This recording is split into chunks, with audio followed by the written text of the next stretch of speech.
लेकर बंगाल चुनाव में आज बड़ी चर्चा में शामिल कर रहे हैं खबर एमआईएम के एडमिन हाफिज मुशर्रफ साहब हमारे साथ है। क्या लग रहा है बंगाल का समीकरण इस वक्त किस तरह से देखा जा रहा है?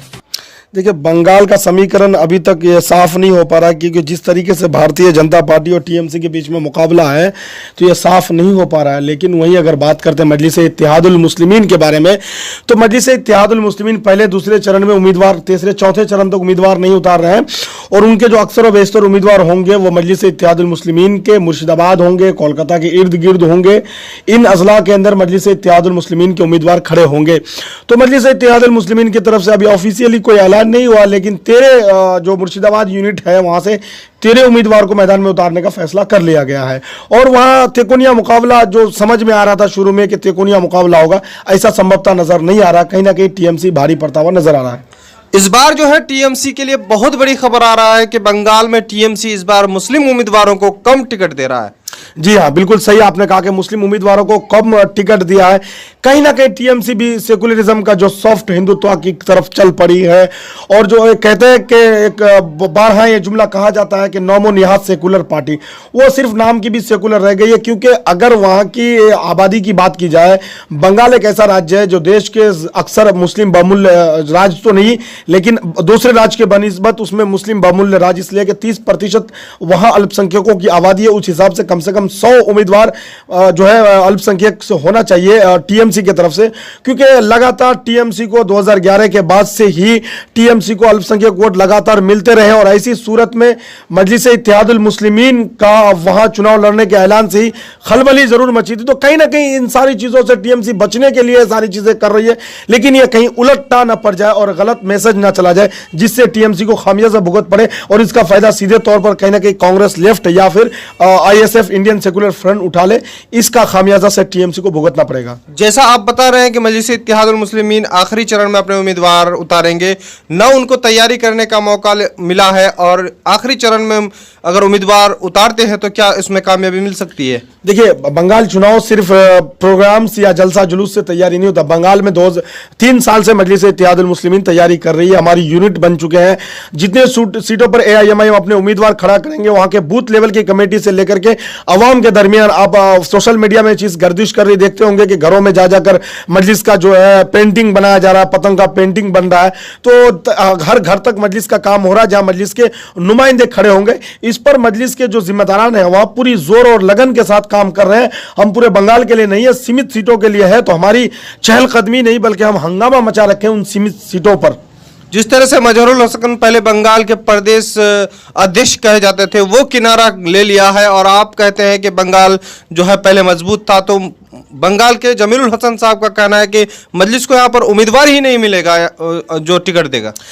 देखिए, सबसे पहले आपको मैं बात साफ कर दूं, जमीरुल हसन न कभी अध्यक्ष थे, न स्पोक पर्सन थे, वो कभी नहीं थे, न मजलिस की तरफ से मनोनीत किया गया था। वो फ्लेक्शन जो आपस में पैदा हुआ उसी बुनियाद पर कि बिना किसी पार्टी के पद के वो अपने आप को अध्यक्ष कहते थे, स्पोक पर्सन कहते थे, मीडिया में नाम शनाब बकते थे। और रही उम्मीदवार न मिलने की बात, तो इंशाल्लाह देख लीजिएगा आखिरी चरण तक और 7वीं 8वीं चरण तक हमें कितने उम्मीदवार मिलते हैं, हमारे उम्मीदवार मैदान में किस प्रकार के उम्मीदवार हमारे चुनाव में आते हैं। और देखिए, जमीरुल हसन साहब की बात है तो वो खुद की सियासत और पॉलिटिक्स को देखे, उनकी सियासत क्या है।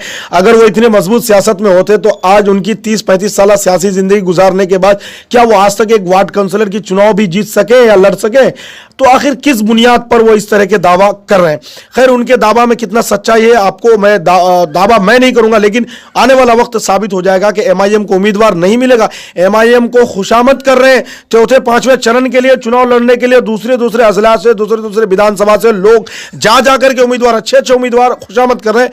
लेकिन एमआईएम की तरफ से रिस्पॉन्स नहीं दिया जा रहा, क्योंकि मजलिस इत्तेहादुल मुस्लिमीन सीमित सीट पर ही चुनाव लड़ना चाहती है, इसलिए उसको अब तक जो है पेंडिंग रखा है। एक तरफ पीरजादा अब्बास सिद्दीकी कांग्रेस लेफ्ट के साथ है और दूसरी तरफ टीएमसी यानी ममता बनर्जी है और फिर मजलिस इत्तेहादुल मुस्लिमीन अपने उम्मीदवार का ऐलान करने वाली है आखिरी चरण में। तो इस वक्त जो वहां पर मुस्लिम मतदाताओं का ध्रुवीकरण नहीं होगा, ऐसा लग रहा है। नहीं, मैं आपको बताऊं कि ये ध्रुवीकरण नहीं हो सकता, क्योंकि जिन सीटों पर एमआईएम चुनाव लड़ रही है वहां के अल्पसंख्यक वोट, अक्सर जो वोट है वो टीएमसी की तरफ जाएगी। ये भी बात सत्य है, चाहे टीएमसी के अंदर जितनी भी बुराइयां हो, लेकिन अक्सर मुस्लिम वोट जो होगा, जहां मजलिस इत्तेहादुल मुस्लिमीन चुनाव लड़ रही है, वो टीएमसी की तरफ जाएगा। और आईएसएफ यानी Indian secular front, Abbas Siddiqui की बात करें या कांग्रेस और लेफ्ट की बात करें, तो इनके पास कोई अपना मूल्य वोट नहीं है, ना बचा है कांग्रेस और लेफ्ट या फिर अब्बास सिद्दीकी के पास।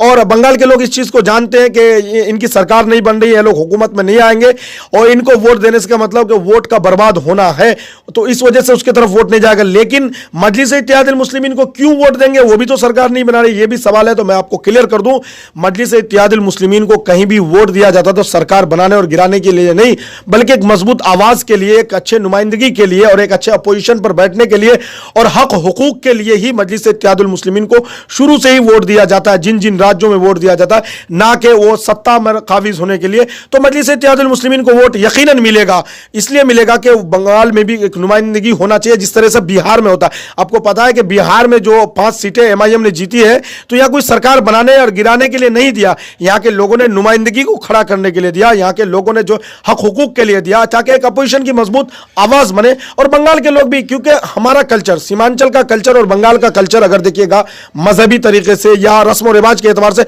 सेम कल्चर मिलेगा और सोच भी सेम मिलेगा लोगों का, तो वही मिजाज बंगाल के लोगों का भी है जो मिजाज यहां सीमांचल और बिहार के लोगों का है।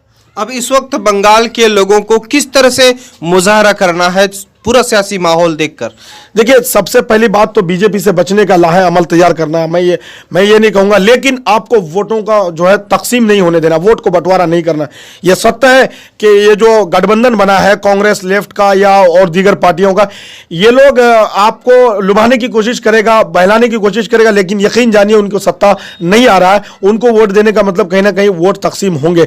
मैं तो किसी की नुमाइंदगी नहीं कर सकता एज ए एमआईएम के नाते, लेकिन सोच समझ करके फैसला लीजिए। बीजेपी को जिसके अंदर हटाने का दम है, बीजेपी को जो सत्ता से किनारा रख सके, उनको वोट दीजिए, और जहां एमआईएम खड़ा होगा वहां एमआईएम को वोट दीजिए। जैसा संकेत मिल रहा है वहां पर कि 23 या 22 विधानसभा से चुनाव लड़ने का मजलिस पूरा प्लान बना रही है, क्या लग रहा है कि इस 23 विधानसभा में कितने सीटों पर दावेदारी है? हम तो कहेंगे 23 के 23, 22 जितनी सीट लड़े सारे पर जीते। हमने 20 सीट लड़ा, बिहार में 5 सीट जीता, तो ये बड़ी कामयाबी है। अगर आप पिछले 1 महीना पीछे जाएंगे, गुजरात के चुनाव पे हम 15 दिन के अंदर पार्टी एंट्री करती है, 12 सीट लड़के 9 जीतते हैं, 8 लड़के 7 जीतते हैं, 21 लड़कर के 7 जीतते हैं। तो हमने एक चुनावी सफर, सियासी सफर शुरू किया है एमआईएम, और कामयाबी मिलती है। अगर हम 20-22 सीट लड़के 4-5-10 सीटें जीतते हैं तो कोई छोटी बात नहीं होगी, बहुत बड़ा स्ट्राइक रेट होगा एमआईएम के लिए। और इसी उम्मीद के साथ हम लोग चुनाव के मैदान में हैं और इंशाल्लाह बड़ी कामयाबी की उम्मीद भी लगाए बैठे हैं। द मैसेज न्यूज में मुशारिफ साहब आपने बहुत कीमती जानकारी दिया, और खास तौर पर बता दें कि इस वक्त जो है मजलिस इत्तेहादुल मुस्लिमीन जो है बंगाल चुनाव पर काफ़ी चर्चा है, क्योंकि शुरुआती दिनों से बंगाल में सुर्खियों में रहा। अचानक से बंगाल में किसी तरह का कोई खबरें नहीं मिल रहा था, अपडेट नहीं मिल रहा था।